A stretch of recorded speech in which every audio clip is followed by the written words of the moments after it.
Biotalk bersama Genbi Uinsa, temukan aksi inspirasi dan energi untuk negeri. Assalamualaikum warahmatullahi wabarakatuh. Halo Genbiers, kembali lagi di podcast Biotalk bareng aku Rizka. Di episode 25 kali ini, kita akan membahas topik yang super menarik dan tentunya penting untuk kita pahami bersama, yaitu mengenal lebih dalam tentang Bank Indonesia. Kenapa sih kita harus tahu tentang Bank Indonesia? Untuk menjawab pertanyaan tersebut, simak baik-baik episode kali ini ya Genbiers. Genbiers, sebelum melangkah mengenai visi, misi, dan fungsi utama dari Bank Indonesia, alangkah baiknya kita harus paham dulu nih, apa sih sebenarnya Bank Indonesia itu? Bank Indonesia atau yang dikenal masyarakat dengan singkatan BI adalah Bank Sentral Republik Indonesia yang bertugas untuk menjaga kestabilan nilai rupiah. Bank Indonesia merupakan lembaga negara yang independen dan bebas dari campur tangan pemerintah, kecuali untuk hal-hal yang diatur dalam undang-undang.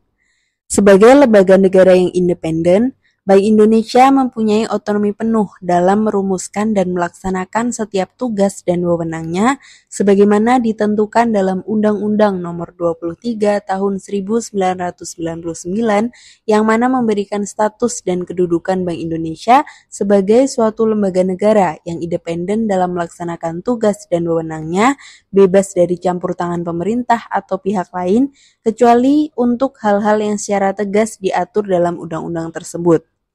Pihak luar tidak dibenarkan mencampuri pelaksanaan tugas Bank Indonesia, dan Bank Indonesia juga berkewajiban untuk menolak atau mengabaikan intervensi dalam bentuk apapun dari pihak manapun juga.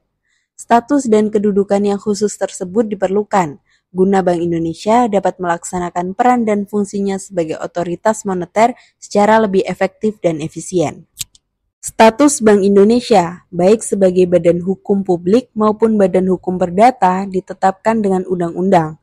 Sebagai badan hukum publik, Bank Indonesia berwenang menetapkan peraturan-peraturan hukum yang merupakan pelaksanaan dari undang-undang yang mengikat seluruh masyarakat luas sesuai dengan tugas dan wewenangnya. Sebagai badan hukum perdata, Bank Indonesia dapat bertindak untuk dan atas nama sendiri di dalam maupun di luar pengadilan. Oke Genbiers, selanjutnya apa sih visi dan misi dari Bank Indonesia? Visi Bank Indonesia yakni menjadi bank sentral digital terdepan dengan tata kelola kuat yang berkontribusi nyata terhadap perekonomian nasional dan terbaik di antara negara emerging markets untuk Indonesia maju. Selanjutnya, misi dari Bank Indonesia. Ada 7 misi Bank Indonesia nih Genbiers. Pertama, mencapai stabilitas nilai rupiah. Kedua, memelihara stabilitas sistem pembayaran. Ketiga, turut menjaga stabilitas sistem keuangan. Keempat, turut mendukung stabilitas makroekonomi dan pertumbuhan ekonomi yang berkelanjutan. Kelima, turut meningkatkan pendalaman pasar keuangan.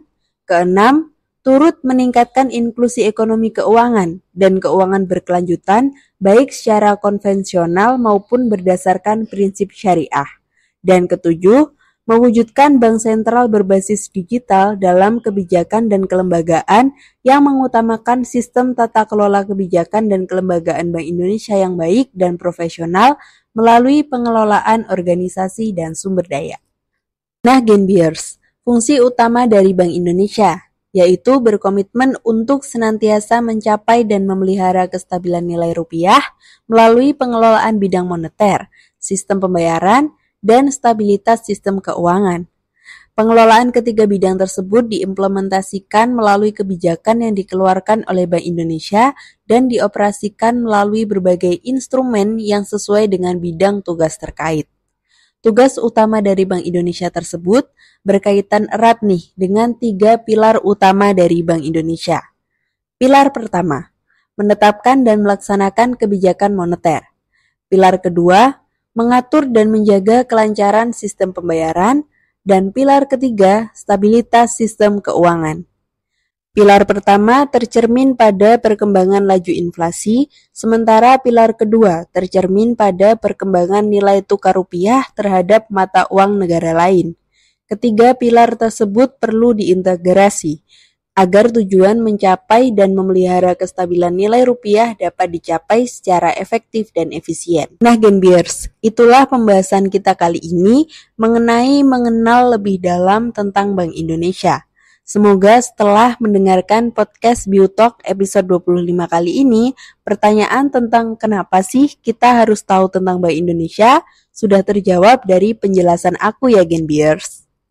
Oke Genbiers, semoga episode kali ini memberikan wawasan baru bagi kita semua mengenai mengenal lebih dalam tentang Bank Indonesia. Terima kasih sudah mendengarkan episode 25 di podcast BioTalk kali ini.